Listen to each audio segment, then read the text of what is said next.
All right, well, welcome in, hockey fans. It's a exciting day of hockey. You can see the guy with me is smiling because the head coach from Illinois, Nick Fabrinni, just got a big 2-1 win.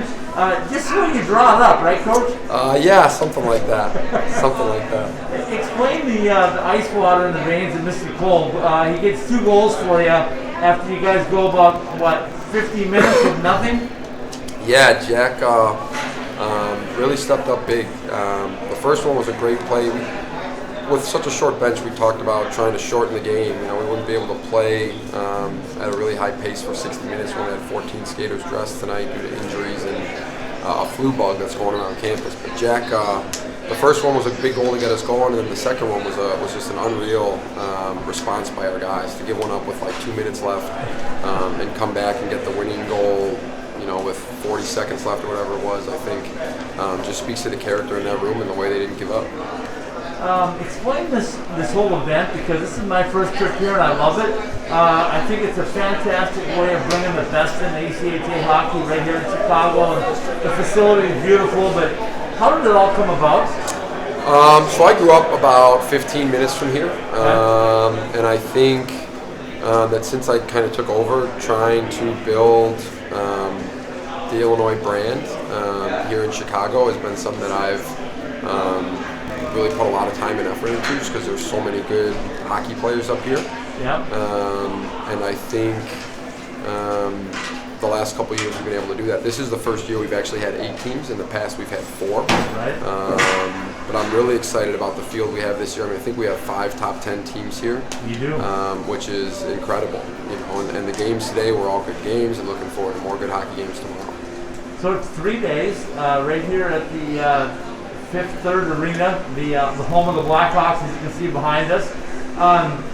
Is it a lot of work to put this thing together in cooperation with the Blackhawks during the middle of the hockey season, or? Yeah, so I don't think this is the first time except we've done 8 teams, and it's kind of funny how much more work 8 teams is than 4. Right. So one of my former players, Joey Caprio, works here for the Blackhawks and running the rink here, and he's done a great job and has been a great resource for us. And the coaches, I mean, a lot of the coaches, I mean, as you can see with Davenport and Minot and Rhode Island coming back, I mean, a lot of coaches want to come play here. You know, yeah, and I've gotten in the last couple of weeks alone, I've gotten quite a few emails and texts from guys wondering about next year already. So, you know, it's a great event. It's great to showcase, you know, premier ACHA hockey in Chicago, because I think a lot of people just aren't familiar with it. You built it up.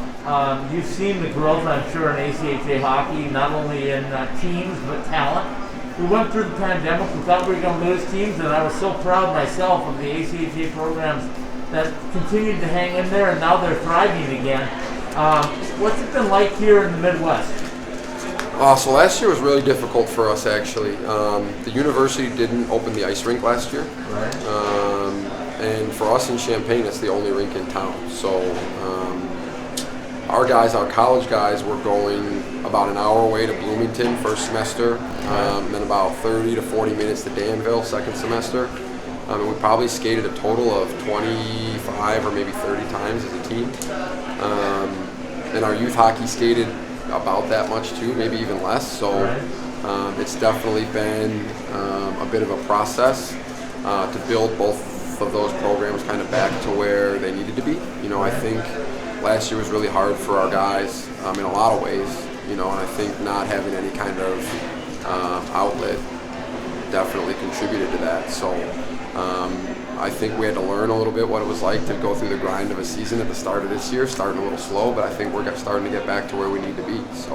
So tomorrow night, if I'm not mistaken, you get Liberty. It's going to be another challenge for you. What do you want to do to shut down Liberty? They got scored 11 tonight. So yeah, so I think, you know, a team like that, they don't need any help creating offense. You know, they got a lot of really good players. They're really well coached. So I think the key for us is going to be managing the game, managing the puck. It's something we talk about a lot. Not giving teams, any teams really, but especially really good teams that don't need help. You know, they don't need us to help create offense. So we got to make sure we're taking care of the puck tomorrow.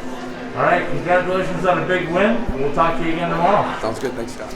All right, hockey fans, it is a Game 3 of the Chicago Classic. We got a final. It's a big one. It's an 11-2 win for the Liberty Flames. I've got head coach Kirk with me. Coach, we do this every 6 months or something like that, so nice to see you again, and congratulations on a big win. Well, thanks for having me on, and appreciate it. It was a good start to the tournament for us. You know, you play in a tournament like this, and sometimes the matchups just, they don't favor one team or the other, but sometimes it's a little lopsided. But tell us about tonight, an 11-2 victory over Davenport. Well, I thought we started slow. I thought we struggled a little bit in the first period. We weren't very attentive to details, and we weren't, quite honestly, we weren't playing very well. And we regrouped in the second and third period and played a whole lot better. So now you got the winner of the Illinois Rhode Island game coming up. What do you expect out of that one? Well, there are two great teams over there, and we expect 3 great games here, and so we'll be ready to go for whoever we play.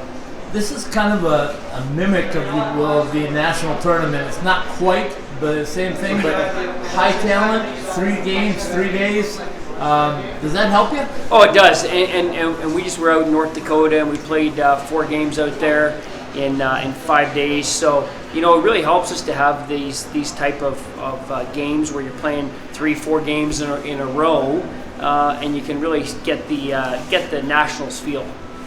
Last year was a strange year.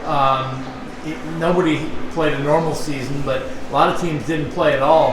Have you seen an advantage for those teams that were able to compete? Oh, I think so. You just with the guys being playing last year, and the guys who other teams brought in are they have 2 classes of freshmen. So yeah, it is a definite advantage. Okay, final thing for you: the 8 teams that are here, about as good as it gets, right?